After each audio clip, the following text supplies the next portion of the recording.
곁으로 망치 소리 내 맘을 울리면서 들렸네. 그 피로 내 죄 씻었네. 주여 저들의 죄를 용서하여 주소서. 주님 눈물로 기도했네. 귀중한 그 보배 피 나를 위해 흘렸네. 그 피로 내 죄 씻었네.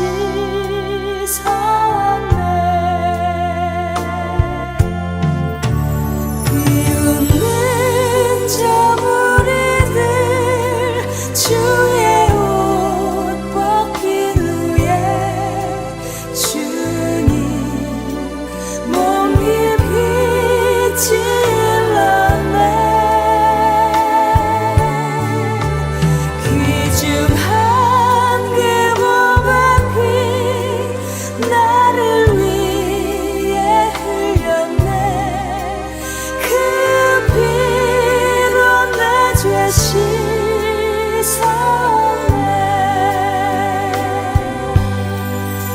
주여 나의 영혼을 받아주시옵소서.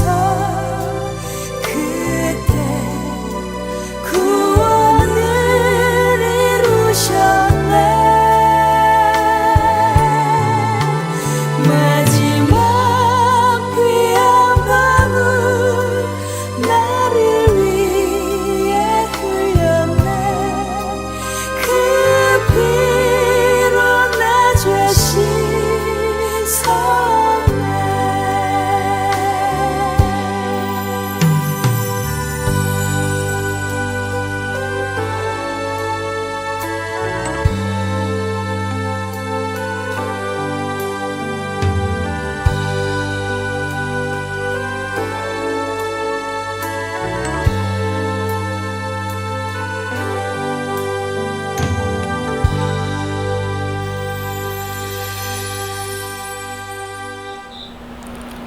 성령 찬양 연주와 함께 묵도하심으로 오늘 예배를 드리시겠습니다.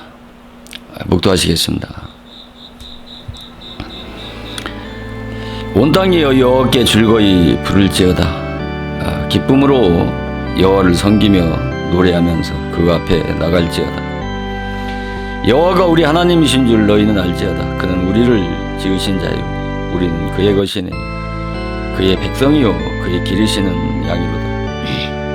감사함으로 그 문에 들어가며 찬송함으로 그 궁정에 들어가서 그에게 감사하며 그 이름을 송축할지어다. 대저 여호와는 선하시고 그 인자하심이 영원하고 그 성실하심에 대대해 미치리로다. 아멘. 찬송하시겠습니다. 새 찬송가 539장 동합 찬송 483장입니다.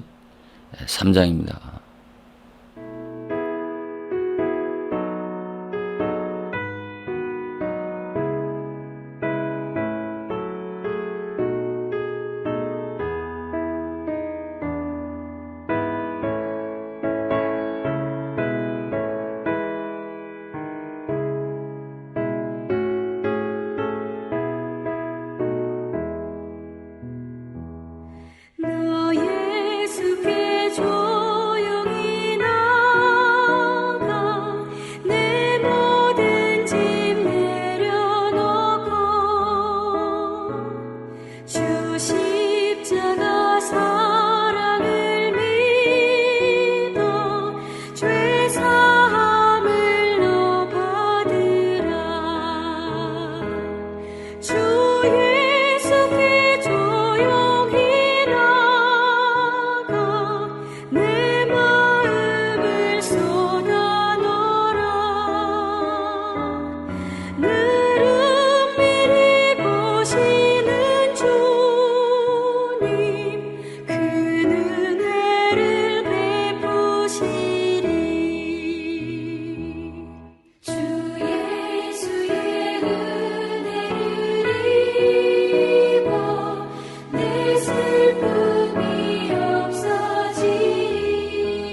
사도신경으로 신앙 고백 드리시겠습니다.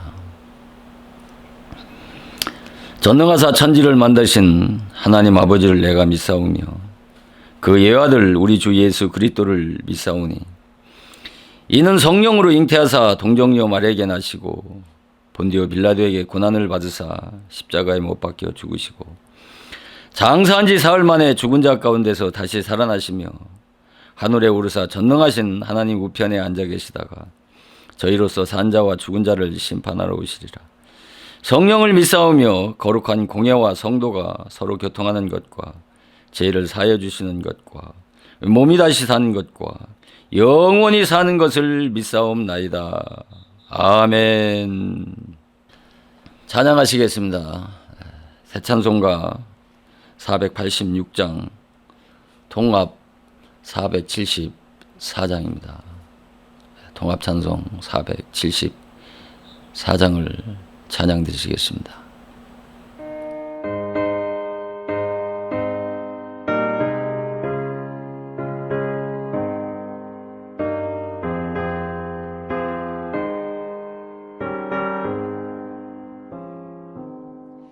이 세상에 근심된 일이 많고 참 평안을 몰랐구나.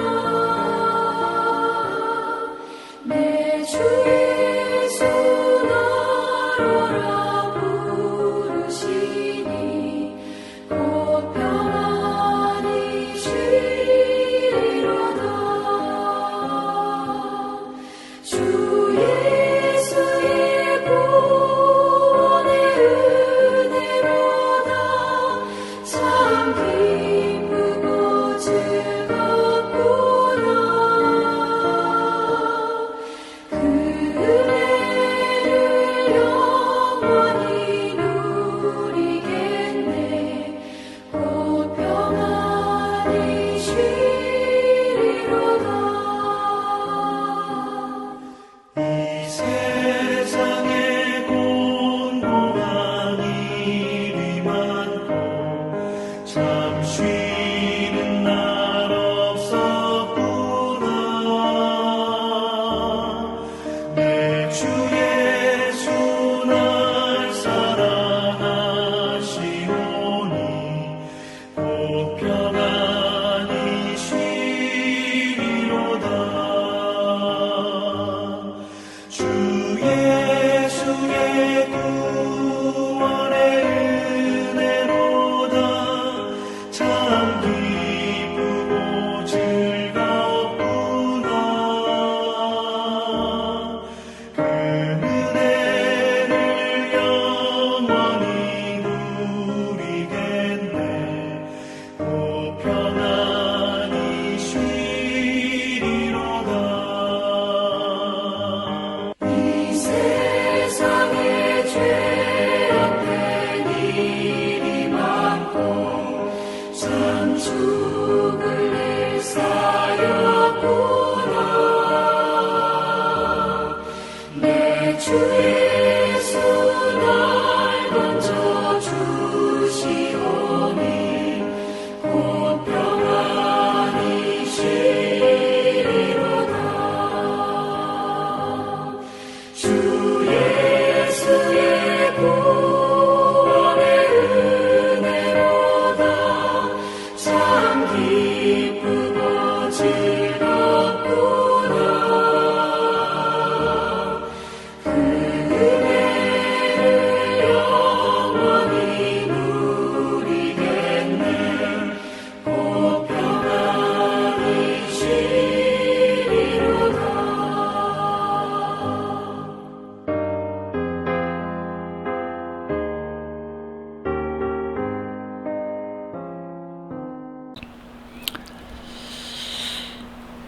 오늘 증거할 본문 말씀을 봉독해 드리겠습니다.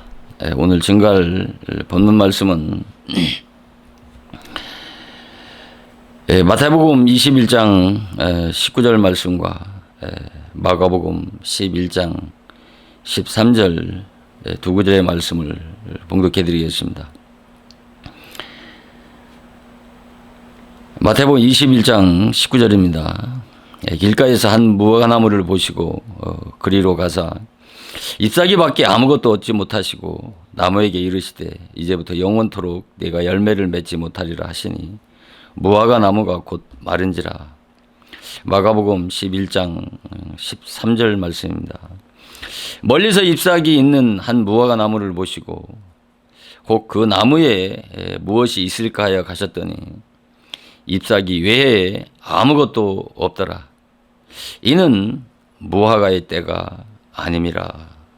아멘.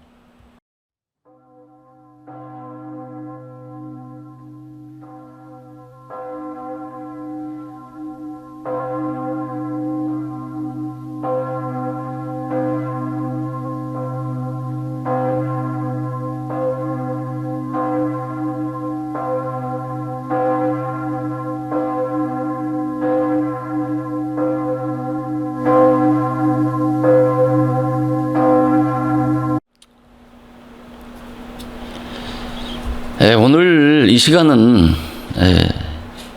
전 시간에 말씀을 드렸던 이 창세기 2장 25절과 창세기 3장 7절 말씀을 통해서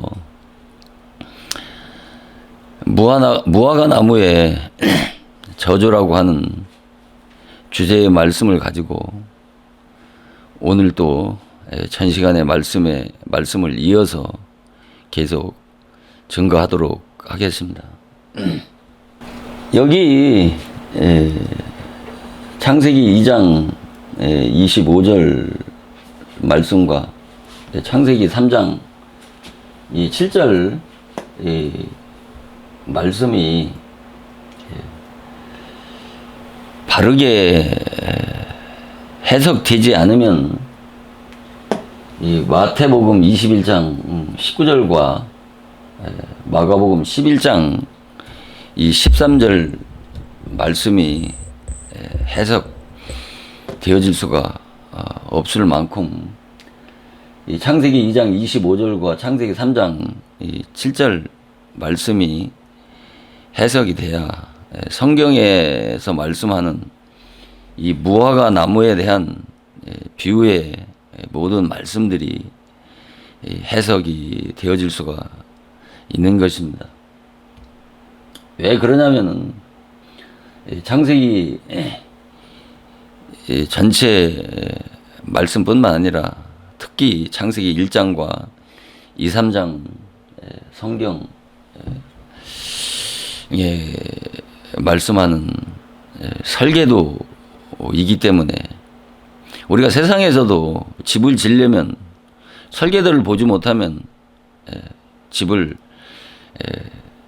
바르게 지을 수 없는 것처럼 이 성경이 바르게 풀어지기 위해서는 이 설계도의 말씀인 이 창세기 1장과 창세기 2, 3장의 말씀이 바로 해석이 되어져야 되는 것입니다. 그러기 위해서는 바로 제가 누누이 말씀을 드리는 이 율법에 대한 그 깊이와 넓이, 이 율법에 대한 개념이 이해가 되지 않으면 이런 말씀을 풀어서 성경을 해석해 주어도 도대체 무슨 말씀인지를 이해하기가 참으로 어려운 것입니다. 우리가 요한복음 그 6장 요한복음 그 6장 1절 이하를 보면은 다음과 같은 말씀이 나오지 않습니까? 예수님이 많은 이적과 그 표적을 행할 때는 많은 무리가, 많은 대중들이 예수님을 따르지 않습니까? 그런데 이 요한복음 6장 26절 말씀을 보면은 예수님께서 다음과 같이 말씀하시지 않습니까? 너희가 나를 따르는 것은 표적을 본 까닭이고 또 떡을 먹고 배부른 까닭에 나를 예수님을 따른다고 그렇게 말씀을 하시지 않습니까? 그래서 그러시면서 이 요한복음 6장 그 60절 말씀을 보면은 그 제자들 중에 많은 그 제자들이 하나님의 말씀을 듣고 제자들이 반문하지 않습니까? 예수님, 이것을 누가 깨달을 수 있겠으며 누가 알아들을 수 있겠습니까? 라고 이렇게 제자들이 예수님에게 반문을 하지 않습니까? 그러면서 이 요한복음 6장 그 66절에 보면은 많은 제자들이 그들 따르던 많은 무리들이 예수님을 떠나서 예수님과 같이 하지 아니하더라고 그렇게 말씀하지 않습니까? 왜 떡을 배불리 먹이고 육신에 갖가지 질병을 치료하는 이적이나 표적을 행할 때는 수많은 무리들이 예수님을 따르면서도 예수님이 말씀하시는 그 말씀을 깨닫지 못하고 말씀을 전할 때는 예수님을 떠나고 그와 예수님과 함께 하지 아니하더라고 말씀을 하시느냐는 것이죠.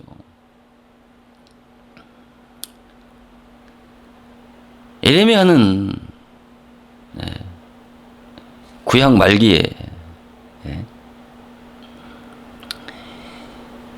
진리를 쫓는 자 단 한 사람만 있어도 예루살렘 성을 멸망하지 아니하리라고 이렇게 하나님의 말씀을 이스라엘 백성들에게 말씀하지 않습니까? 구약 말기나 신약 말기인 지금 이 시대에도 동일한 것이죠. 진리를 찾는 자 한 사람이라도 있으면 내가 예루살렘 성을 멸망하지 않는다라고 멸망하지 않겠다고 하신 말씀은 그만큼 진리를 중하게 여기고 진리를 소중하게 여기고 그 귀한 진리를 찾고 쫓고 따르는 자들을 없다는 말씀이 아니겠습니까? 예수님 당시에도 예수님께서 그러잖아요. 여우도 굴이 있는데 인자는 머리 둘 곳이 없다라고 그렇게 말씀하시지 않습니까? 예수님께서 주무실 곳이 없어서 하신 말씀이겠습니까? 그 시대에 영적으로 얼마나 부패하고 타락했으면 예수님의 말씀이 머리만큼도 머무를 곳이 없을 만큼 영적으로 인간들의 마음이 황폐하고 타락했다고 하는 증거가 아니겠습니까?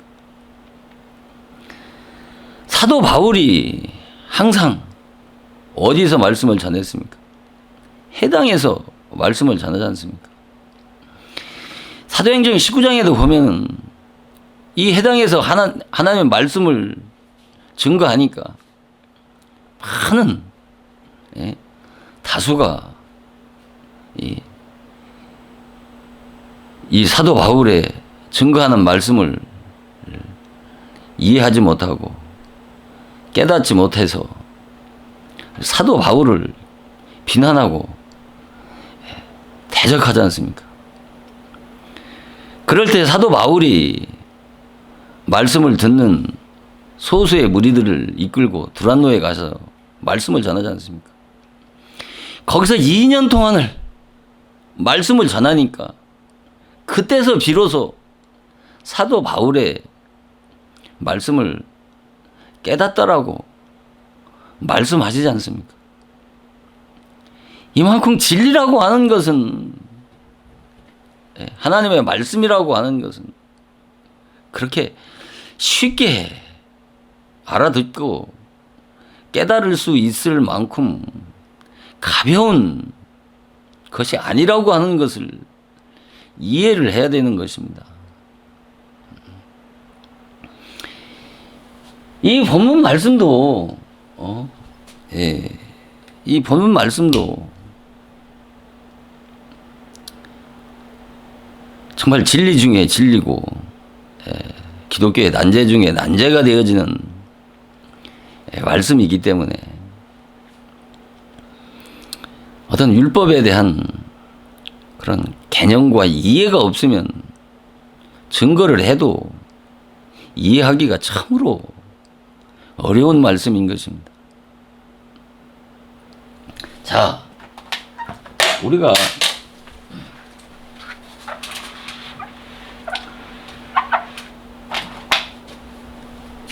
여러분 우리 역사 속에서 보면 정말 권력에 아부해서 그 영화를 누렸던 역사의 그 변절자들이나 반역자들이 수도 없이 많지 않습니까? 우리가 그 중에 그 애국 지사라고 하는 우리 백범 김구 선생을 살해한 자가 누굽니까?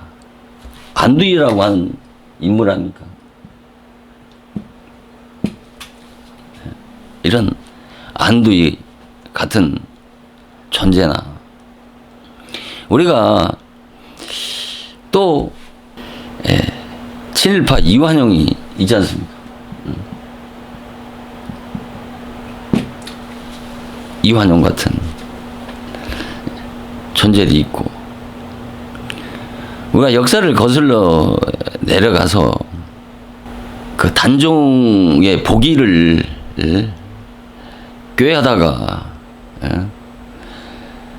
그 사육신을 그 밀고 한 김질, 이런 김질이라고 하는 인물이라든가 어떤 고려의 왕조의 그 전통성을 지키고 그 역성 혁명을 반대했던 정몽주를 죽인 그 이방원 같은 이런 인물들 역사의 반역자들이고 또 역사의 변절자들 아닙니까? 만약에 이런 자들에게 여러분 이런 자들에게 복음을 주었다고 한번 생각을 해봅시다. 이런 자들은 복음을 받아들이지도 않겠지만 복음을 받아들였다고 해도 이런 자들에게 복음이라고 하는 것은 복음을 악용해서 하나님의 은혜를 세격거리로 만들지 않겠습니까? 그리고 예수의 이름을 팔아서 자기의 육신의 유익이나 도모하지 하나님의 영광을 위해서 일하지 않을 것입니다. 왜 이런 인물들을 들어서 말씀을 드리냐면 바로 하나님께서 왜 인간에게 특히 이스라엘 선민인 이스라엘에게 그 율법의 실체인 예수 그리스도 그 메시아를 먼저 보내어 주시지 왜 이스라엘 민족에게 먼저 율법을 주시고 1500년이라고 하는 긴 세월 후에 그 율법의 실체인 예수 그리스도를 보내어 주시냐는 것이죠. 여러분, 율법은 바로 우리가 인간이 바로 죄악 세상에서 정말 죄만 짓고 살던 인간이 교회에 나오자마자 예수 믿고 거듭나서 하나님의 자녀로 신앙생활을 할 수 있다라고 이해하고 그렇게 가르치고 배운다면 기독교의 진리를 몰라도 너무 모르는 무식과 무지의 발로라고 하는 것을 깨달아야 되는 것입니다.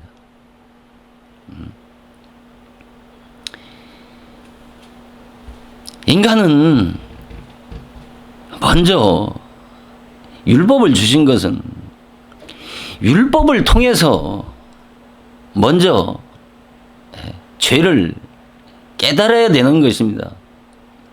죄를 깨달아야 된다라고 하는 의미는 광범위한 의미라고 하는 것을 이해해야 되는 것입니다. 이 죄를 깨달아서 해결을 통해서 바로 도덕적인 인격이 성장하고 자라야 되는 것입니다. 그래야 그 다음에 복음을 논할 수 있는 것이고 그 다음에 복음을 받을 수 있는 준비가 되어지는 것입니다. 그렇지 않으면 이런 안두이나 이완영 같은 이 김질과 같은 이방원과 같은 그런 악인들에게 복음을 주어서 누구나 구원하실 수가 있는 것이죠. 그러나 성경은 그렇게 되어 있는 것이 아닙니다. 먼저 지정의 인격이 성장과 자람이 먼저 있어야 되는 것입니다. 그래야 복음을 받을 수 있는 준비가 되어지는 것입니다.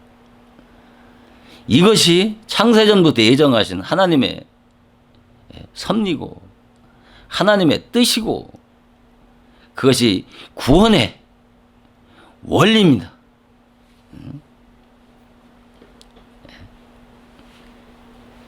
이것을 이해하지 못하고 교회에 나오면 구원은 따놓은 당상인 것처럼 그렇게 가르치고 배우기 때문에 오늘의 기독교가 바로 부패하고 타락하는 이유가 바로 이 때문인 것입니다. 그래서 율법을 통해서 먼저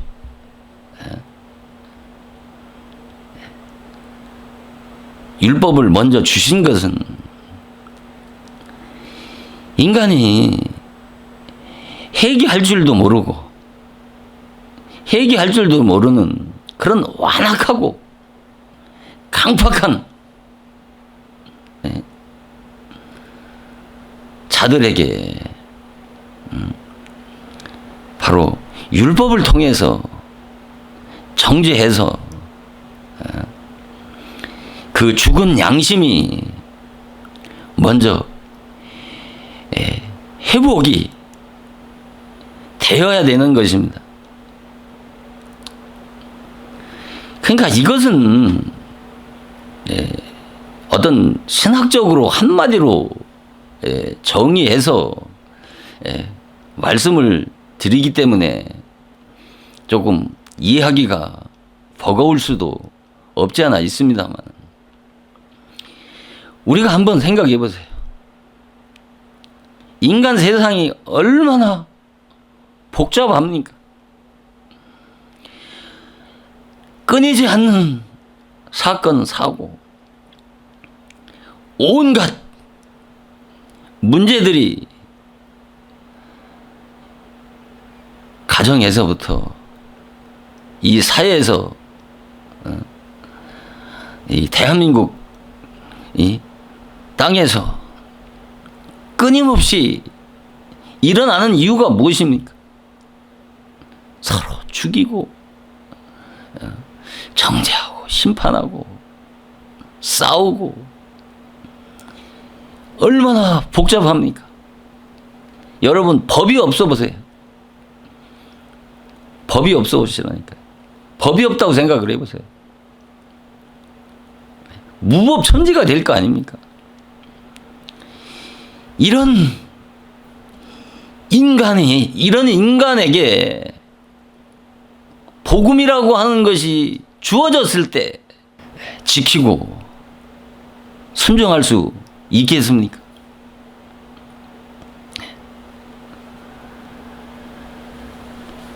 자,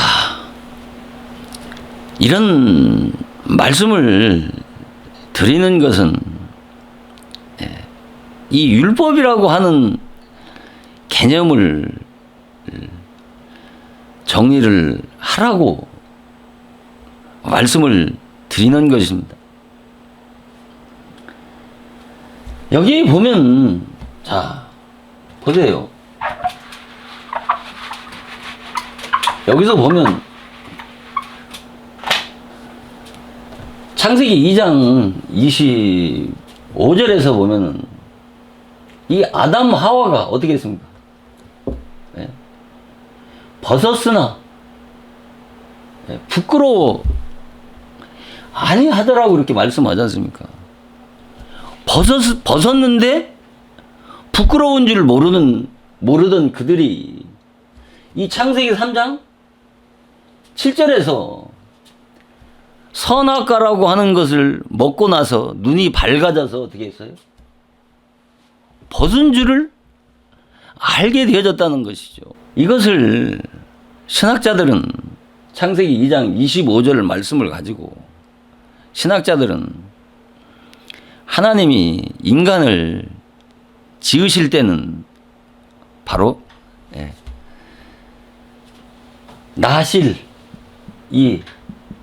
나실인으로 인간을 지었다는 것이죠. 나신이라고 뭐예요? 우리가 벌거벗은 것을 나체라고 그러지 않습니까? 이 벌거벗은 몸으로 살게 그렇게 지으셨다는 것이죠. 자, 그러면 아담 하와가 타락하지 않았으면 오늘날 우리가 그러면 벌거벗고 다닐 거 아닙니까? 신학자들이 얘기하는 것처럼 부끄러움도 모르고 수치도 모르게 지었는데 먹지 말라고 한 그 선악과를 먹고 난 후에 그 불순종의 죄로 인해서 부끄러움과 수치를 알게 되어졌다는 것이죠. 그런 것이 아니고 인간은 먼저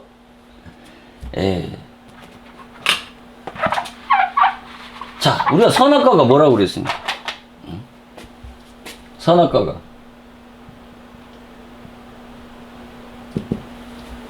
선악과는 예, 모세 율법이라고 그러지 않습니까?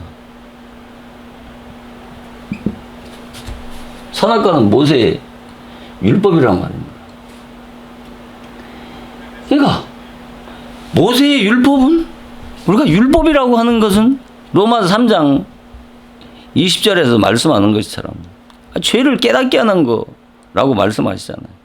로마서 7장 7절에는 죄를 율법으로 말미암지 않고는 죄를 알 수 없다고 그렇게 말씀하시지 않습니까? 이 말씀과 비슷한 말씀이 바로 사도 바울이 말하는 로마서 7장 그 10절 말씀 아닙니까? 전에 법을 깨달지 못했을 때는, 자, 사도 바울이 전이라고 하는 것은 뭐예요? 율법을 모를 때는, 율법을 모를 때, 법을 모를 때는, 자기가, 죄를 모르다가, 법을 깨닫지 못할 때는 내가 살았더니, 그러니까, 법을 모를 때는 내가 살았다고 하는 것은 사도 바울 자신이 의로운 줄 알고 뭔가 하나님 앞에 뭔가 잘난 사람인 줄 알게 되었는데 계명의 이름에, 그러니까 사도 바울의 마음 안에 그 율법이, 계명이 이름에 어떻게 된다는 거예요?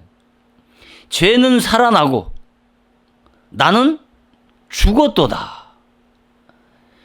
그러니까 법을 모를 때는 뭔가 내가 의로운 줄 알았는데 계명과 율법이 깨달았을 때는 그 자신이 뭐예요? 죄가 살아나서, 죄가 살아나면, 죄가 많아지게 되면 결국은 인간은, 거듭나지 못한 인간은 어떻게 하겠습니까? 그 율법을, 그 계명을 지킬 수 없기 때문에 인간은 결국은 율법 앞에 자기 자신이 어떻게 해요? 죄인이라고 하는 것을 드러나게 되어진 것을 바로 계명의 이름에 죄는 살아나고 나는 죽었도다라고 사도 바울이 말씀하는 것이죠.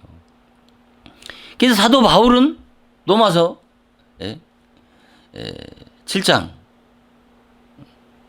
12절에서 그러지 않습니까? 율법도 거룩하고 계명도 거룩하며 의롭고 선하도다 그렇게 얘기하잖아요. 아니 여기서 말하면 율법은 죄와 사망의 법이라고 하는 이 율법과 계명이 왜 율법도 거룩하고 계명도 거룩하고 의롭고 선하다고 그렇게 말씀하느냐 말이에요. 요 한 구절만 보면 율법은 하나님의 말씀이니까 여기서 말하는 그 선과 의가 어떤 하나님의 그 어떤 절대적인 선과 의를 말씀하는 것처럼 말씀하잖아요.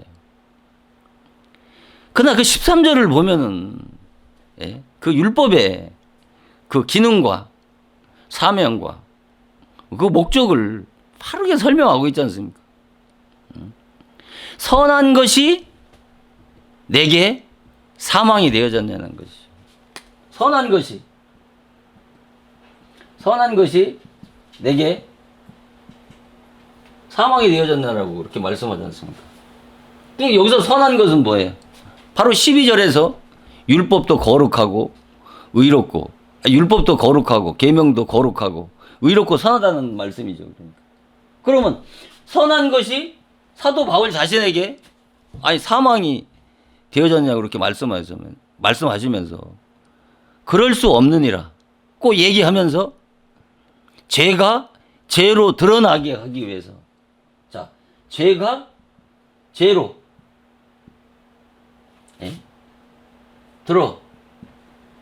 나게 한다는 것이죠. 그러니까 율법이 목적이 뭐예요? 율법의 사명이 뭐예요? 인간을 의롭게 만들거나 선하게 하는 것이 아니라 죄가 죄로 드러나게 한단 말이에요. 죄가 죄로 드러나게 한다는 것이죠. 그러면서 그 후반절에 또 뭐라고 그래요?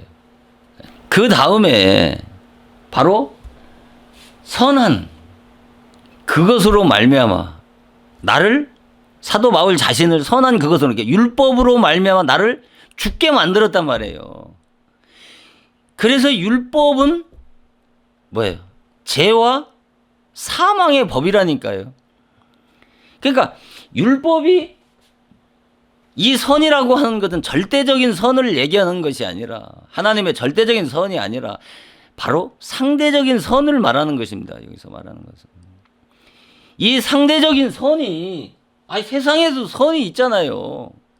그러나 하나님의 절대적인 선과는 어떻게 해요? 분명히 구분이 되잖아요. 이 세상에서 상대적인 선이라고 하는 것은 기브 앤드 테이크란 말이에요. 나한테 잘해줄 때는 선이 나가지만은 나한테 해가 되어질 때는 그때는 선이 나가는 것이 아니라 악이 나가는 것이죠. 그래서 선한 그것으로 율법으로 나를 죽게 만들었단 말이에요. 그러면서 뭐라고 해요? 다시 후반절에 계명으로 말미암아 죄가 심히 죄되게 한단 말입니다. 그러니까 율법은 인간을 죄인을 만드는 것이 율법의 본질적인 사명이란 말입니다. 그런데 오늘날 이 말씀을 어떻게 이해를 하느냐면은 지도자들이 이 율법을 설명할 때 율법은 죄와 사망의 법이고 율법으로는 의롭게 될 수 없기 때문에 인간을 죽이는 사망의 법이기 때문에 율법은 인간이 지킬 수 없는 법이기 때문에 예수님께서 2000년 전에 갈보리 십자가에서 율법의 요구를 다 성취하시고 완성하셨기 때문에 우리는 예수를 믿기만 하면 된다는 것이죠. 원리적으로는 맞는단 말입니다. 그러나 인간이 죄인이 되지 않고는 복음이라고 하는 것은 울리는 괭과리요 소리나는 굴이라니까요. 기독교의 신앙은 기독교의 복음이라고 하는 것은 전제가 뭐예요? 내가 어떤 죄인이라고 하는 것을 먼저 깨달아야 복음을 논할 수가 있단 말입니다. 내가 율법을 통해서 그 고통스러운 아픔을 겪어보지 않고, 이 말은 뭐냐면 율법을 통해서 그 죄의 그 심각한 괴로움과 고통을 겪어보지 않은 자가 어떻게 그 복음의 달콤한 그 맛과 향기를 깨달을 수가 있느냐는 것이란 말이야. 이게 사도 바울이 얘기하는 것처럼 내가 죄를 복음의 결과론적인 것만 얘기하지, 그 과정을 빼놓고 오늘 강단에서 지도자들이 말씀을 전하기 때문에 오늘날 기독인들이라고 하는 신앙인들이 그렇게 무기력하고 무능한 것이란 말입니다. 자, 보세요. 율법이, 자, 인간이 선악과는 뭐라고 그랬어요? 모세의 율법이라고 그랬잖아요. 그럼 모세의 율법은 이것을 조금 다른 말로 표현한다면 모세의 율법은 뭐예요? 계명과 율법이란 말이에요. 계명과 율법이란 말이에요. 이 계명과 율법을 다른 말로 표현하면 어떻게 표현할까요? 율법을 다양하게 사도 바울은 서신서에서 말씀하고 있잖아요. 바로 이 세상 초등학문이라고 그랬단 말이에요. 초등학문. 이 초등학문이 뭐예요?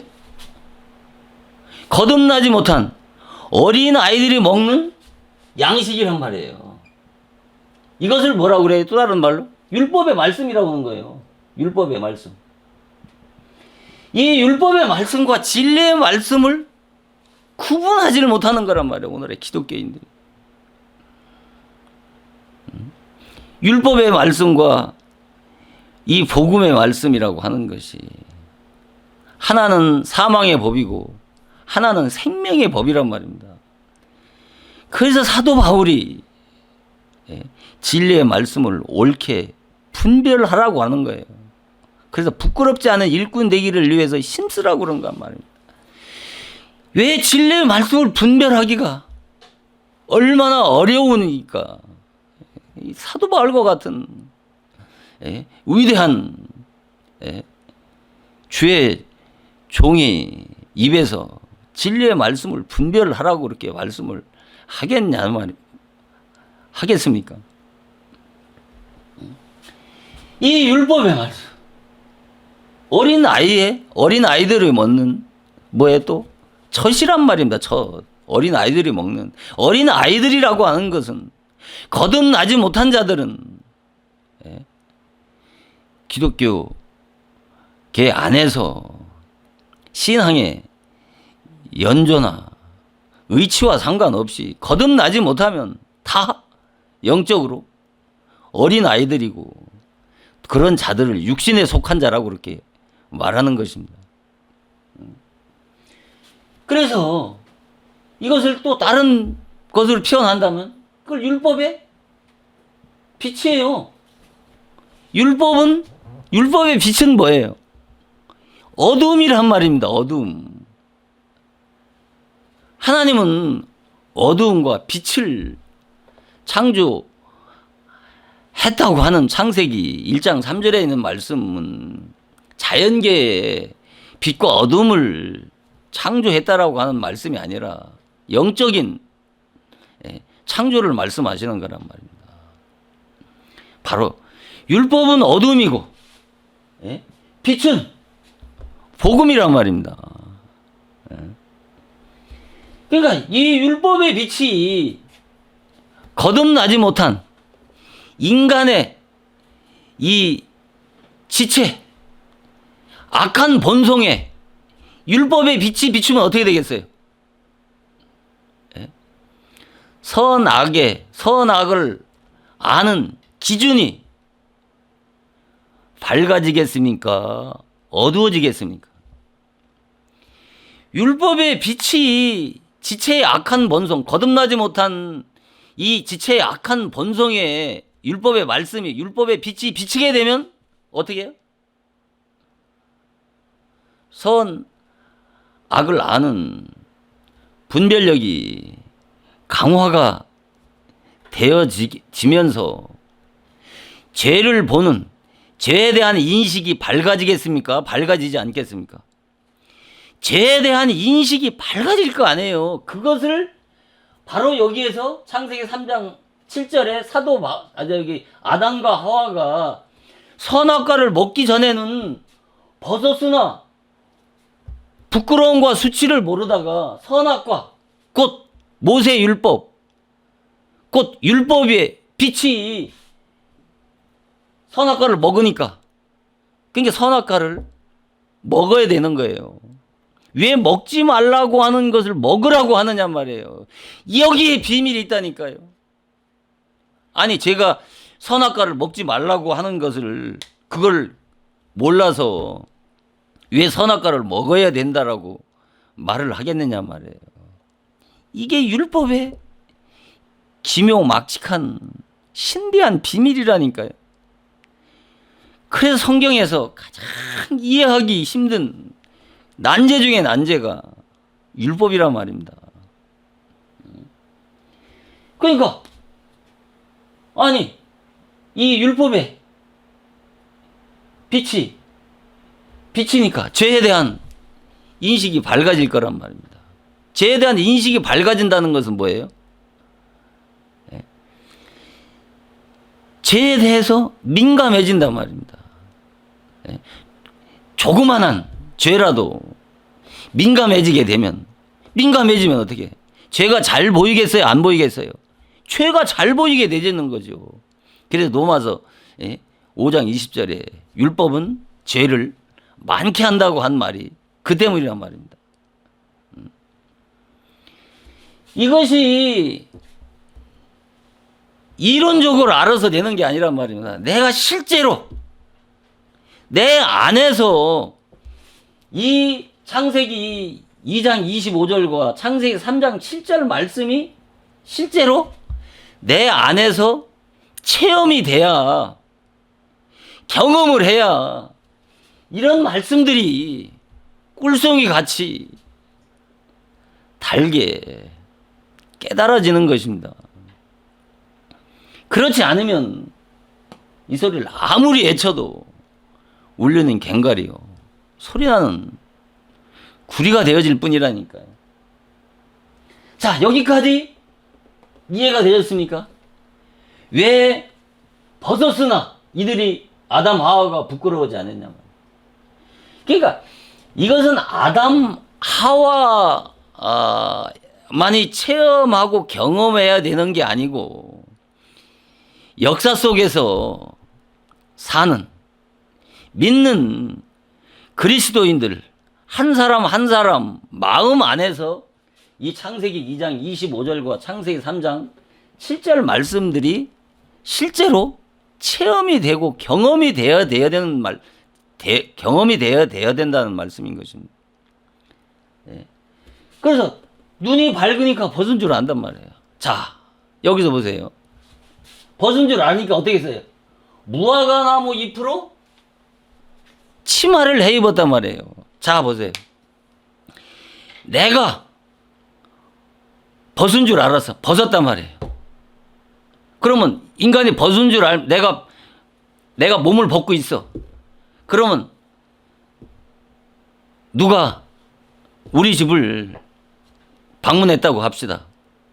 그러면 부끄러워서 빨리 옷을 입을 것 아니겠습니까? 아니, 밖에 나가서도 어떤 실수로 인해서 내 옷이 벗겨졌다고 생각해 봅시다. 그럼 부끄러워서 빨리 그 옷으로 가리려고 하지 않겠습니까? 이처럼, 자, 여기서 보세요. 무화과 나무 잎으로 어떻게 했어요?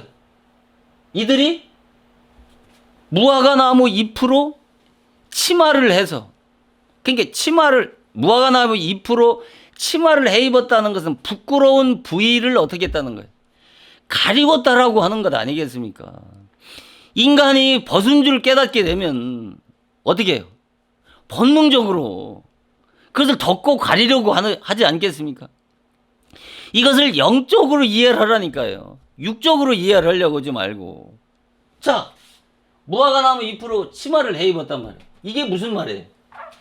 네? 자, 제가 눈이 밝아져서 선악과를 먹고 나서 선악과를 통해서 율법을 통해서 제가 눈이 밝아져서 자기가 벗은 줄 알게 됐단 말이에요. 무화과 나무 잎으로 치마에 입었다는 것은 무엇을 말하겠어요? 자, 인간은 율법을 통해서 뭐예요? 죄를 깨닫게 되면 어떻게 해요? 인간의 죄를 깨닫게 되면 인간은 본능적으로 어떻게 했습니까? 자기의 벌거벗은 적신. 자, 인간은 벌거벗은 적신이 드러날 거 아니에요. 자, 적신이라는 말은 뭐예요? 완전하게 시로락이 하나 걸치지 않은 상태를 말한단 말입니다. 벌거벗은 인간의 적신이 율법을 통해 죄를 깨닫게 되면 인간은 벌거벗은 적신이 드러난단 말입니다. 드러나면 어떻게 하겠어요? 신학적으로, 종교적으로. 바로 종교적인 행위, 종교적인 실천, 율법의 행위로, 율법의 의로, 그것을 어떻게 해요? 율법의 행위로 그 벌거벗은 적신을 뭐예요? 덮고 가리려고 하겠어요? 안 하겠어요? 그것을 덮고 가리려고 한다는 의미보다도 내가 죄가 드러나면 정상적으로 신앙생활 하는 사람들이 내가 죄가 드러나게 되면 인간은 본능적으로 어떻게 하겠어요? 그 죄와 싸우겠어요? 안 싸우겠어요? 싸워야 되는 거예요. 왜 사도 바울이 죄와 그 피 터지게 싸우라고 했느냐 말이에요. 죄와 싸우겠어요? 안 싸우겠어요? 죄와 싸우게 되는 거예요. 또 어떤 현상이 나타날까요? 내가 죄를 안 지려고, 거룩하게 살아보려고, 의롭게 살아보려고 애쓰고 힘쓰겠어요? 안 쓰겠어요? 이것을 애쓰고 힘쓰지 않고 죄와 싸우지 않으면 내가 죄라고 하는 것이 드러났으면서도 그것과 싸우지 않으면 인간의 양심과 지성은 부패 타락해서 그 마음이 더러워지는 것은 순식간인 것입니다. 왜 기독교인들이 믿는다고 하면서도 도덕적이고 윤리적인 인격의 수준에도 미치지 못하고 세상 사람들과 다를 바 없는 그런 영적 수준에 머물러 있는 이유가 바로 이 때문인 것입니다. 인간은 율법을 통해서 죄를 깨닫고 회개해서 이 벌거벗은 적신이 드러나게 되면 본능적으로 그 적신을, 그 벌거벗은 자기의 수치와 허물을 종교적인 행위와 종교적인 실천과 종교적인 의로 가리려고, 덮고 가리려 하겠습니까? 안 하겠습니까? 이걸 해야 되는 거예요. 이것은 율법의 행위가 아니라니까. 그런데 한번 생각해 보자는 거예요.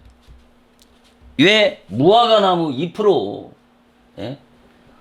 이 말씀이 이해되어지면 이 마태복음 21장 19절과 마가복음 11장 13절이 이해가 되어지고 깨달아진다니까요. 이것이 깨달아지는 전제가 없이는 이 마태복음 21장 19절과 마가복음 11장 13절 말씀이 죽어다 깨내도 해석이 바르게 해석되어지지 않는단 말이에요. 우리가 무화과나무 잎이라고 하는 것은 그 가린다고 아담 하와가 그 부끄러움을 가렸다고 하는 것은 어디를 가렸다고 생각을 하세요? 가장 부끄러움을 가린 것은 인간의 어떤 그 생식기를 가렸을 거 아니겠습니까? 무화과나무 잎으로 옷을 만들어 입었다고 한다고 하면 온 몸을 다 가릴 수는 없잖아요. 가렸다는 것은 어디를 가렸다고 생각이 드십니까? 바로 인간의 가장 부끄러운 부위인 인간의 남자나 여자나 그 생식기 부위를 가렸을 것 아니겠습니까?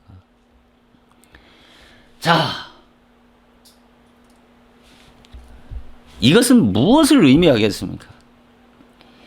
율법의 의라고 하는 것은 하나님의 절대적인 의 앞에서는 이 율법의 의라고 하는 것은 팬티 하나 입고 밖으로 나가서 세상을 휘젓고 돌아다니는 꼴하고 똑같다니까요. 욕 같은 동방의 의인, 욕 같은 의인도 바로 예수 그리스도의 구속의 은혜를 힘입지 않으면 전부 멸망받을 수밖에 없는 거예요. 이처럼 자 보세요. 하나님이 보실 때 율법의 의라고 하는 것은 욕 같은 완전한 의인이라 할지라도 하나님의 절대적인 의 앞에서는 바로 아담 하와가 바로 자기의 부끄러운 그런 생식기를 가린 꼴밖에 되지 않는다는 것이죠. 율법의 완전한 의라 할지라도 하나님의 그 절대적인 의 앞에.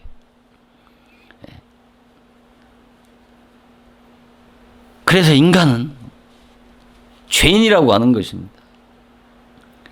인간이 얼마나 못돼 먹고 악하고 자기중심적이고 이기적인 정말 추악한 죄인이라고 하는 것을 여러분 그것을 깨닫지 못하고는 기독교의 복음을 논하는 것은 어불성설이라니까. 왜 서로 잘났다고 싸웁니까? 서로 물고 짚고 싸우지 않습니까? 잘났기 때문에 그런 거예요. 정말 내가 죄인이라고 하는 것을 깨달아 보세요. 누구를 정죄하고 누구를 판단해요? 잘났기 때문에, 의롭기 때문에. 이렇게 기독교가 시끄럽잖아요. 얼마나 시끄럽습니까? 어린 아이들이 있는 곳에는 얼마나 시끄러워요. 말도 되지도 않은 소리 시끄러 가면서 얼마나 시끄럽습니까? 오늘의 기독교가 왜 이렇게 시끄럽습니까? 바로 교회들마다 어린 아이들이 가득 찼기 때문에. 어린 아이들은 만나면 싸우잖아. 싸움박질 하잖아. 서로 잘났다. 자, 그러면 이 말씀을 조금 이해했다면 도대체 마태복음 21장 19절에 예수님께서 길가에 무화과 나무를 보시고 잎사귀 밖에 없지 못했단 말이에요. 여기서도 보면 분명히 무화과 나무 잎이 나온단 말이에요. 무화과 나무 잎사귀가 나오잖아요. 뭔가 창세기 3장 7절에 무화과 나무 잎으로 치마를 해 입었다라고 하는 그 잎과 어떤 상관관계가 있는 것 같지 않습니까? 이 영적인 지각이 있는 분들이라면 길가에서 무화과 나무를 보시고 잎사귀 밖에는 아무것도 얻지 못하셨단 말이에요. 그러면서 예수님께서 이 무화과 나무를 어떻게 했어요? 내가 영원토록 무화과 나무 열매가 맺지 못하리라고 하신 바로 저주를 이 무화과 나무에게 하신 것 아닙니까? 그러니까 이 무화과 나무가 어떻게 됐어요? 말랐다고 그렇게 말씀하잖아요. 그러면 우리가 육신적으로 보면은 율법적이고 육신적으로 얘기를 한다면 저주권이라고 하는 것은 어떤 인격 없는 짐승이나 나무에게 저주하는 게 아니지 않습니까? 저주라고 하는 것은 인격을 가진 사람, 도덕적인 책임을 질 수 있는 인격자인 사람에게 저주하는 것 아니겠습니까? 그러면 예수님께서 무화과 나무를 저주했으면 육신적으로 생각한다면 영원히 무화과 나무가 열리지 말아야 되지 않습니까? 그런데 오늘날도 무화과 나무는 여전히 열리시는데 왜 무화과 나무에 열매가 없으신데 왜 잎은 취하셨단 말입니다. 반드시 예수님은 이 잎과 이 열매를 반드시 취하신 거란 말입니다. 잎과 이 열매를. 자, 이 말씀을 하기 전에 조금만 다른 말씀을 드린다면 우리가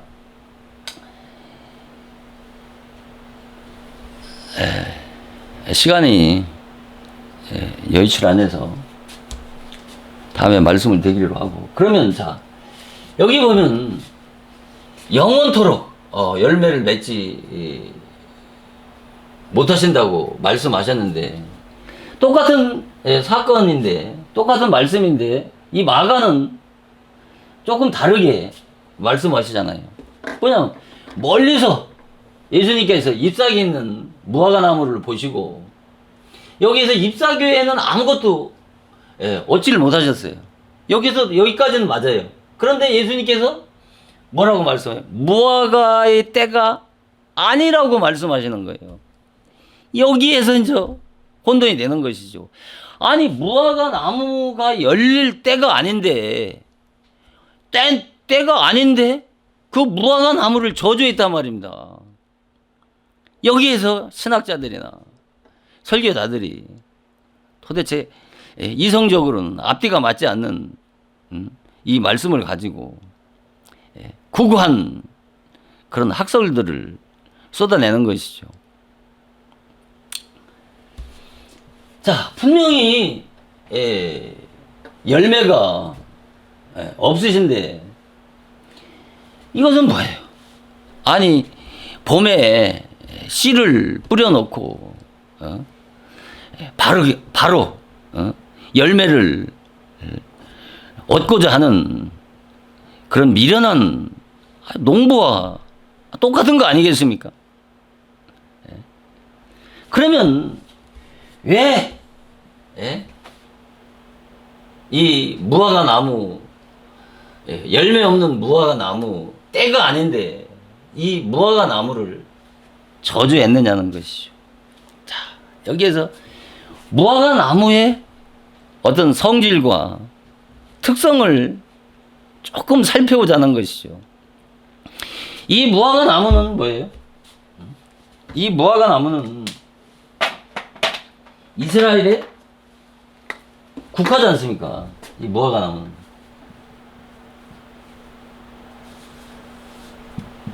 이 무화과 나무는 이스라엘에 국하란 말입니다. 그래서 이 무화과 나무는 성경에서 구약 이스라엘을, 구약 교회를 상징하고 또 영적으로는 신약 교회를 상징하는 육적 이스라엘을 대표하는 나무가 바로 이 무화과 나무인데, 이스라엘을 대표하는 나무가 무화과 나무뿐만 아니라 포도 나무와 감람나무도 이스라엘을 대표하는 나무죠. 그러니까 그러면 이 무화과 나무는 우리가 잘 알고 있듯이 1년에 2번을 열매를 맺는단 말입니다. 2번의 열매를 맺어요. 그것이 3월, 이 3월 말에 싹이 나요. 이 무화과는 3월 말에 싹이 나는데, 그래서 4, 5월에 열매를 맺어서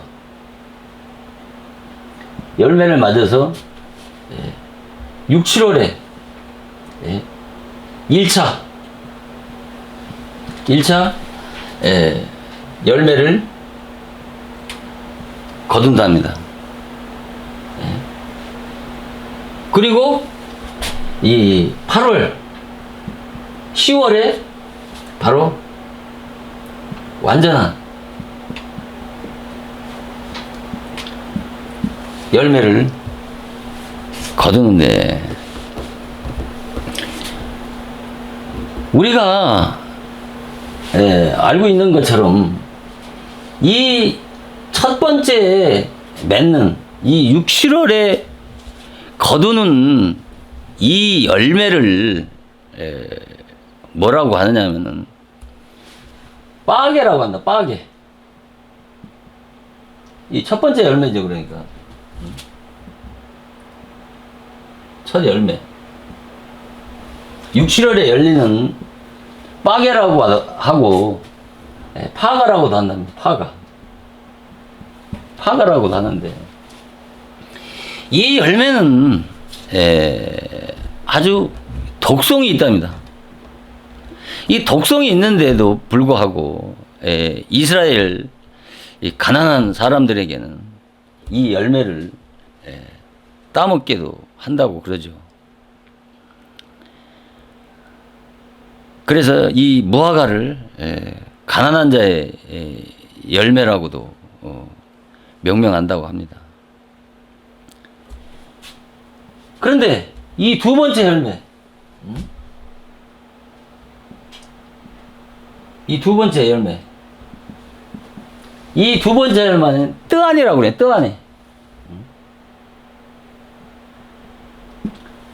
뜨아니나 비구라.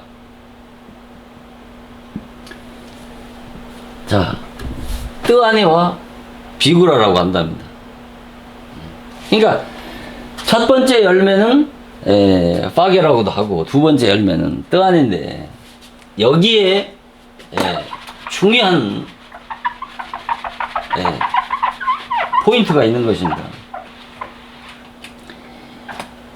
우리가 지금까지 많은 그 주석들이나 설교자들이 여기에 포커스를 어디에 맞췄냐면, 이 무화과는 바로 두 번 열매를 맺는다라고 하는, 6, 7월과 8월, 10월에 두 번 열매를 맺는다고 하는 것에 포커스를 여기에 이렇게 맞추고 해석을 한 것이죠. 그런데 근데 중요한 것이 지금까지 놓친 것이 뭐냐면은 이 무화과 나무의 그 특성 중에 하나를 놓친 것이 뭐냐면은 바로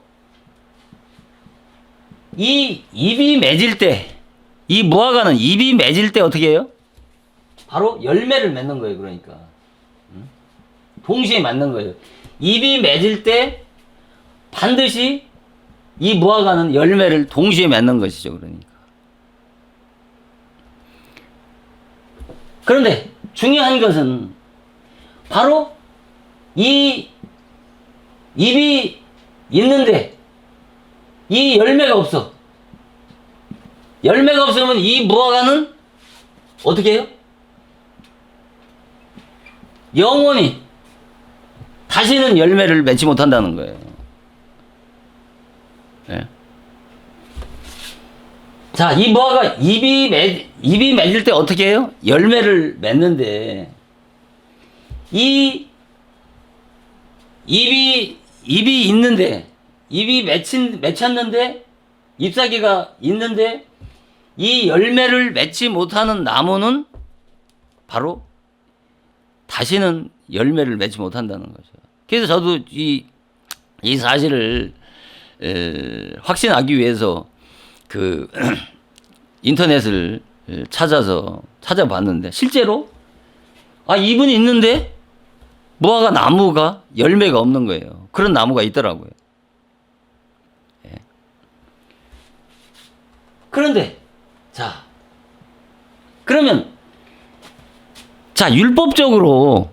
율법적으로나 문자적으로 본다 그러면 예수님이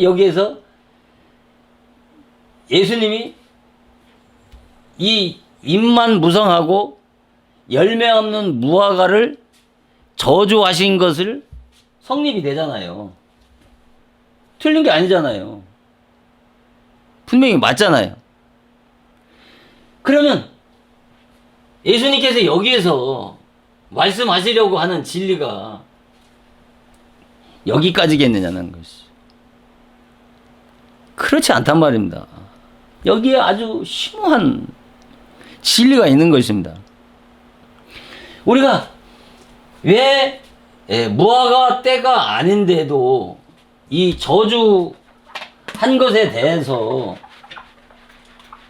주석이나 신학자들이나 또 설교자들이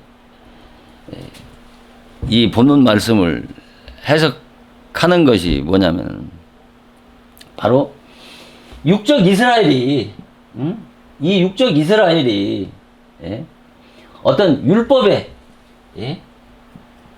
의식이나 형식 또 예식이나 형식 의식 이 의식에 빠져서 이런 예식과 형식만 무성하다는 것이죠. 무성하고 뭐가 없어요? 신앙에 열매가 없다고 이렇게 해석을 한단 말입니다. 자, 보자고요. 이것도 1차적으로는 맞는 소리예요, 틀린 소리예요? 이건 1차적으로 맞는 소리란 말이에요.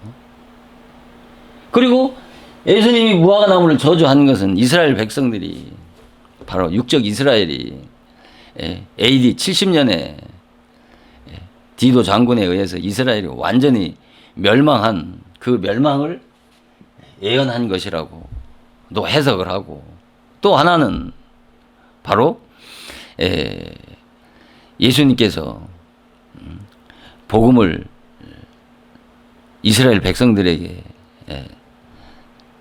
전했음에도 불구하고 그들이 예수님을 받아들이지 않고 배척하는 어떤 그런 분노의 표시를 무화과 나무를 저주한 것이라고 이렇게 해석을 합니다. 그러나 그런 것이 아니고 여기서 말씀하는 것은, 자 보세요. 예수님이 찾은 것은 어떤 것을 찾았겠어요? 분명히 예수님은 잎도 찾으셨단 말이에요. 그런데 예수님이 여기서 찾으신 것은 첫 번째 열매인 빠개를 찾은 겁니까? 아니면 두 번째 열매인 뜨아니를 찾은 겁니까? 예수님이 찾은 것은 첫 번째 열매인 바로 이 빠개를, 첫 번째 열매를 찾으신 거란 말이에요. 잎도 찾으셨고 첫 번째 열매를 찾으셨단 말이에요. 자 보세요. 시기적으로 봤을 때 분명히 두 번째 열매를, 첫 번째 열매도 아직 열릴 때가 아니란 말입니다. 왜 그러냐면은 예수님이 예루살렘에 예수님의 그 십자가의 고난이 시작되는 전후의 말씀이기 때문에, 바로 6월절은 니상월 3, 4월에 있기 때문에 바로 이 열매를 맺기 위해서는 아직도 1, 2개월이 더 있어야 하는 때란 말입니다. 그런데 예수님은 예수님이 찾으신 것은 바로 두 번째 열매인 뜨아니, 두 번째 열매를 찾은 게 아니라 첫 번째 열매인 이 잎과 빠개를 찾으셨단 말입니다. 그런데 이 빠개, 첫 번째 열매가 열렸어요? 안 열렸어요? 열리지 않은 거란 말입니다.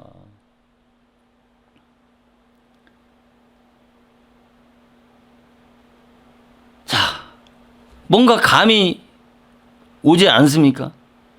왜 예수님이 때가 아닌데도 불구하고 바로 이 무화과 나무를 저주했는지. 자, 이스라엘 백성들에게 율법을 주셨잖아요. 그러면 율법을 통해서 죄를 깨달아서 의롭게 되고 거룩하게 돼서 율법의 의인을 만들어서 하나님이 구원하려고 율법을 주신 겁니까? 그게 아니잖아요. 율법을 주신 건 율법을 통해 죄를 깨닫고 그 다음에 뭐예요? 예? 예? 그 다음에 뭐예요? 율법 신앙의 뭐예요? 한계를 깨닫게 하시기 위한 것이란 말입니다. 예? 그 율법 신앙의 한계를 깨달아서 이 율법 신앙의 한계를 깨달아서 이 율법 신앙의 결국은 바로 율법 신앙의 결국은 절망과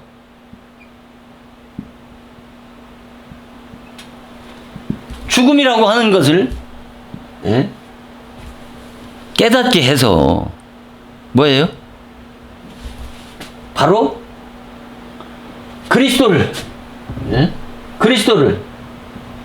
간절히 사모하고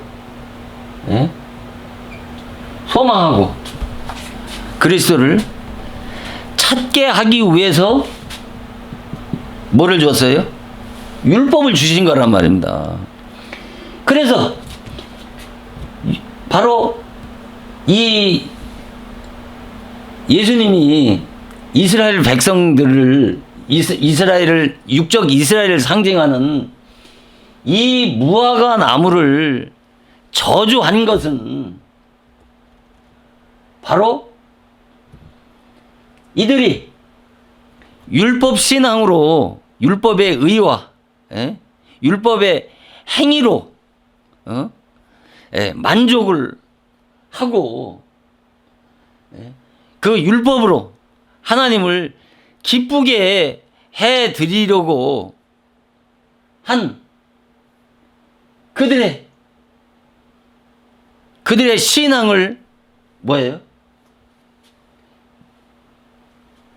그들의 신앙은 율법의 신앙은 결국은 율법의 신앙의 결국은 뭐예요? 하나님의 진노와 죽음이라고 하는 것을 바로 뭐예요? 무화과 나무 저주로 비유해서 상징해서 그렇게 말씀을 하신 것이란 말입니다. 이해가 가십니까? 그러니까 이 육적인 이스라엘을 비유하고 상징하는 이 무화과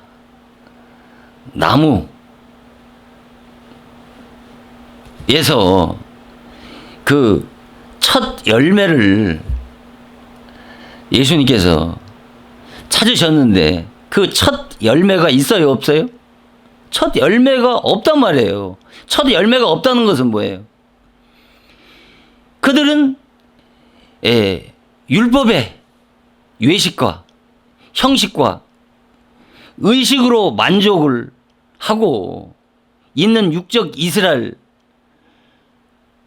때문에 육적 이스라엘에게 이 율법을 주신 것은 율법을 통해서 율법의 한계를 깨닫고 그 율법 신앙의 결국은 절망과 죽음이라고 하는 것을 깨달아서 그들 자신이 율법의 신앙은 결국은 절망과 죽음이기 때문에 결국은 율법을 통해서 절망과 죽음이라고 깨달은 심령 속에 예수님은 뭐예요? 믿음과 성령을 보내주셔서 그들을 구원하시려고 하신 것이란 말이에요. 그래서 율법을 통해서 그들의 신앙의 율법의 한계를 깨달아서 율법의 신앙의 결국은 절망과 죽음이라고 하는 것을 깨달았을 때 그들이 뭐예요? 그리스도를 간절히 사모하고 간절히 소원하는 그 마음 심령에 바로 성령과 믿음을 보내어 주셔서 그들을 구원하려고 율법을 주셨는데 그들은 율법 신앙으로 만족하고 있는 그들에게는 이 첫 열매가 뭐예요? 첫 열매는 율법 신앙의 한계를 깨닫고 내가 구원이 필요한 절망적인 죄인이라고 하는 이 사실이 첫 열매란 말입니다. 이 첫 열매를 있어야 되는데 율법으로 만족하고 율법 신앙으로 만족하고 있는 이들에게는 소망이 없기 때문에 이 무화과 나무를 저주를 한 것이란 말입니다. 그래서 이 때가 아니라고 하는 것은, 그 때라고 하는 것은 어떤 계절의 때와 시간을 의미하는 것이 아니라 크로노스의 시간이 아니고 물리적인 시간이 아니고 하나님의 시간인 카이로스의 시간을 말하는 거예요. 그 카이로스 하나님의 시간이라고 하는 것은 바로 하나님의 정한 기한을 얘기한단 말이에요. 자, 육적 이스라엘. 그러니까 이스라엘이 바로 애굽에서 400년, 바벨론에서 70년 종살이를 하잖아요. 이스라엘 백성들이 그렇게 하나님 앞에 부르짖고, 부르짖어서 어떻게 했어요? 하늘이 사물이 치리만큼 부르짖었잖아요. 그들이 애굽에서 해방시켜달라고. 그렇지만은 400년이 차야 되고 70년이 꽉 차야지 그들을 내보내주시잖아요. 해방시켜주시잖아요. 왜 그래요? 바로 그들은 바로 율법 신앙의 이 한계를 깨달아서 완전하게 나라고 하는 이 자아, 이 옛사람을 완전하게 무너뜨리기 위해서란, 무너뜨리지 않으면 구원을 할 수 없기 때문이란 말입니다. 자, 보세요. 자, 왜 이렇게 이 부분이 중요하냐면, 자, 율법이라고 하는 것은, 이 율법의 끝은 바로 예식과 절망이라고 하는 이 두 부류로 나눠지는 거예요. 이 율법 신앙의 끝은 예식과 절망의 두 부류로 나눠지는데, 이 이스라엘 백성들은 율법으로 구원을 받을 수 없다는 사실을 알면서도 끝까지 그 외식 신앙을 고집했고, 그 결과로 이들은 멸망했지 않습니까? 그러나 이 율법 신앙의 끝에서 절망과 좌절을 경험한 성경에 구원받은 자들이란 말이에요. 바디메오나 또 삭개오 같은 성경에 구원받은 창녀나 또 그 세리 장이들이나 이런 사람들이 구원받은 것은 바로 전부 다 이 율법의 끝자락에서 이 절망과 좌절을 경험하는 것이란 말이에요. 왜 인간이 율법을 통해서 죽음을 체험해야 되냔 말이에요. 왜 그렇겠어요? 기독교의 구원이라고 하는 것은 뭐예요? 조건이라는 수식어가 붙어서는 안 되잖아요. 왜? 바로 기독교의 구원은 값없이 거저주시는 은혜로, 이 은혜로 구원을 받는 거예요. 값없이 거저주시는 은혜로, 뭐로? 믿음으로. 왜 이렇게 해서요?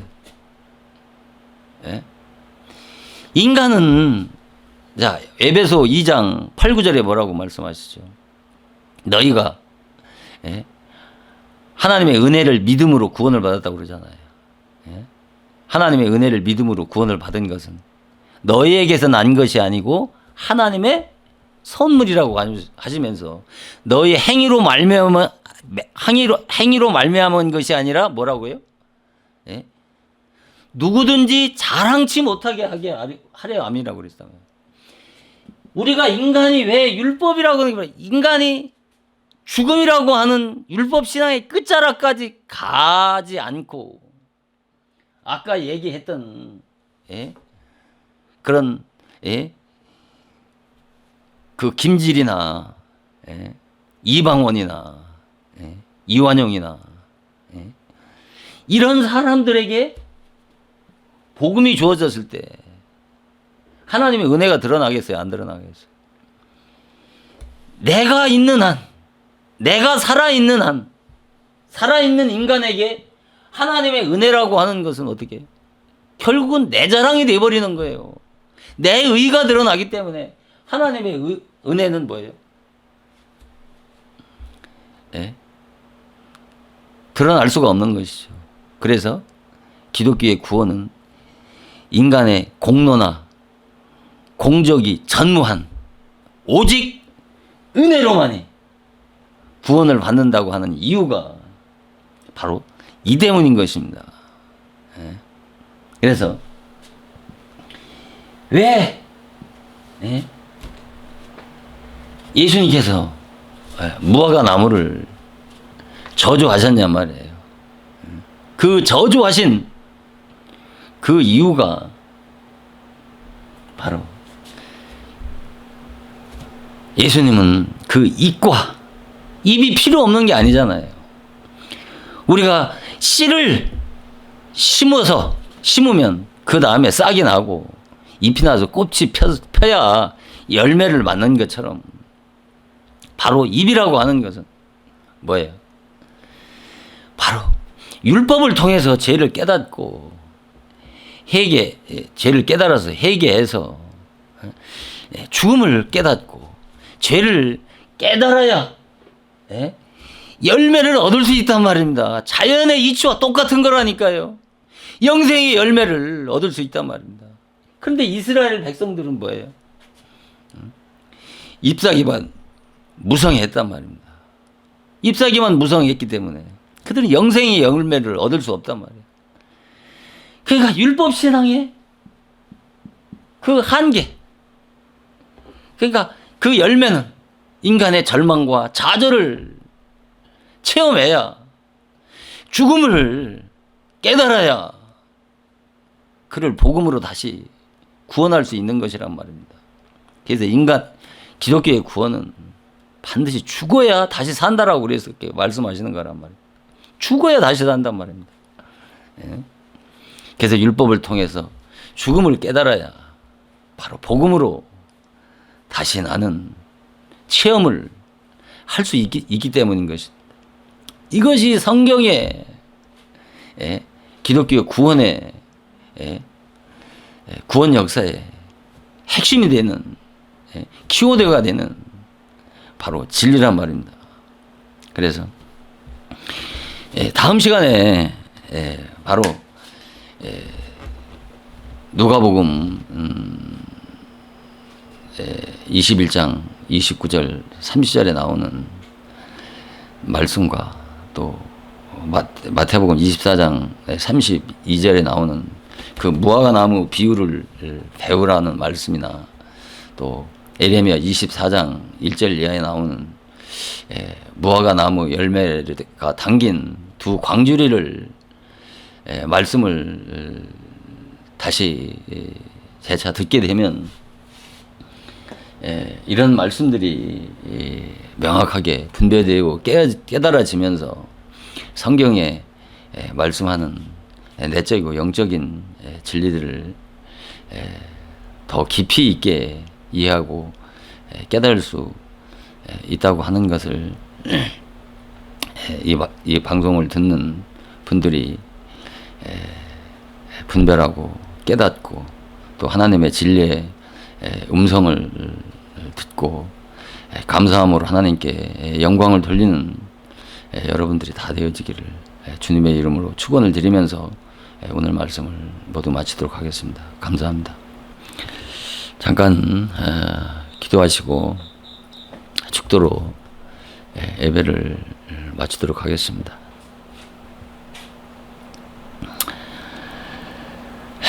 하나님,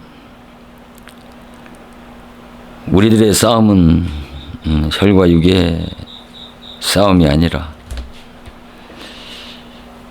정사와 권세와 어두움의 세상 주관자들과 하늘에 있는 악한 영들과의 싸움이라고 하였습니다. 하나님, 육체 입은 하나님의 자녀들이 어떻게 어둠의 세상 주관자들과 하늘에 있는 악한 영들과 어떻게 싸워 이길 수 있겠습니까?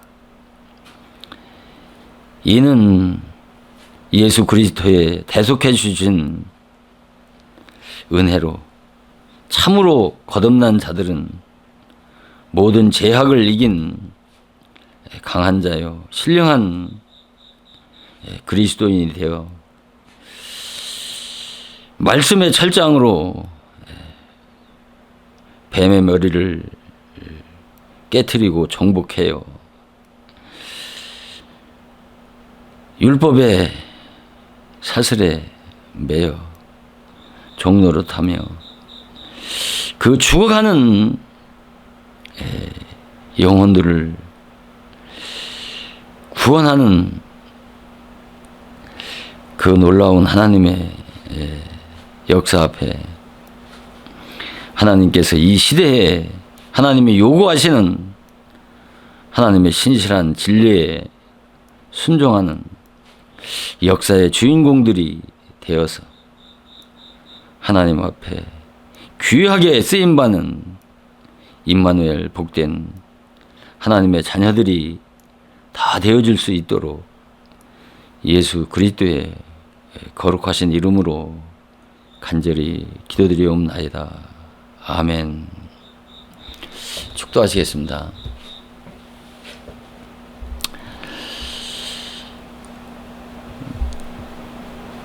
예수 그리스도의 은혜와 만국하신 아버지 하나님의 사랑하심과 또 다른 진리의 성령 보혜사의 감화 감동 인도 역사하시는 은혜가 하나님의 참으로 기뻐하는 진리에